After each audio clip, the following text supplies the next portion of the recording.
नमस्कार, प्रणाम। देखिए, आप देख रहे हैं कि दो पौधे, तुलसी के पौधे लगे हुए हैं। और इनका क्या उद्देश्य? इनका उद्देश्य क्या है? इनका उद्देश्य कुछ नहीं है। ये नेचर चेतना ही ने ही निर्मित किए हैं। बीज द्वारा उगे हैं, पत्ते लगे हैं, खुशबू आ रही है। वैसे ही हमारा क्या उद्देश्य? हम भी जन्म हुआ ही है। ये हमने जन्म लिया नहीं, जो तो जन्म स्वतः ही हुआ है। और हमारे अंदर से विचार स्वतः ही आ जा रहे हैं। जैसे तुलसी के अंदर एक खुशबू, बहुत अच्छी खुशबू आ रही, तो तुलसी के अंदर खुशबू आ ही रही है। इसमें तुलसी का क्या उद्देश्य है, या हमारा क्या उद्देश्य है? उद्देश्य तो प्रकृति का ही है।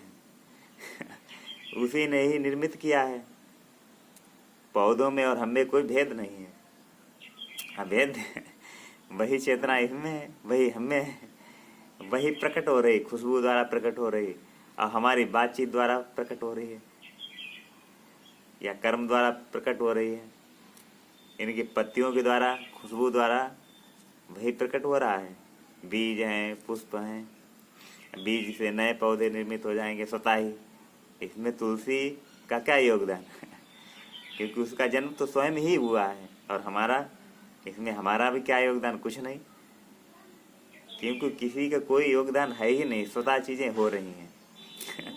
तो हम लोग सोचे कि हमारा ये उद्देश्य, वो उद्देश्य, कोई उद्देश्य नहीं है। हालांकि तुम्हारे अंदर से जो विचार आए उसके अंतर्गत आपको उद्देश्य निर्मित होते हैं। स्वतः ही आपको भूख लगेगी तो भूख के लिए कुछ करना पड़ेगा, तो उद्देश्य स्वतः ही निर्मित हो जाएंगे।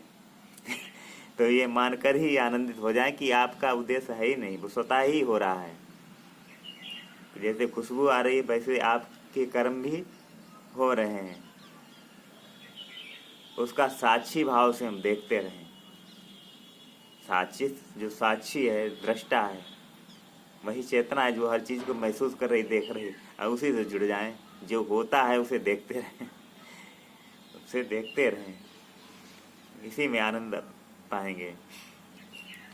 अपना बहुत बड़ा उद्देश्य बना लें तो वो उद्देश्य भी हमारा नहीं होगा, वो प्रकृति द्वारा ही निर्मित होंगे उद्देश्य। और उद्देश्य को जटिल मानकर दुखदाई हो जाए, परेशान हो जाए, तो ये व्यर्थ हो जाता है।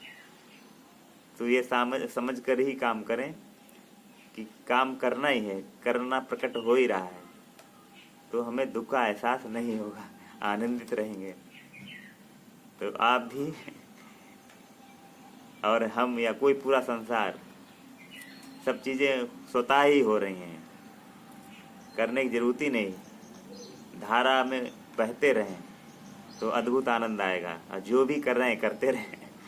जो भी अंदर से भावनाएं, आत्मा चेतना से जो भी आवाज़ें आ रही उसको देखते हुए करते रहें।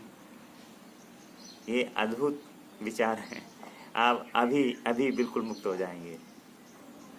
नमस्कार।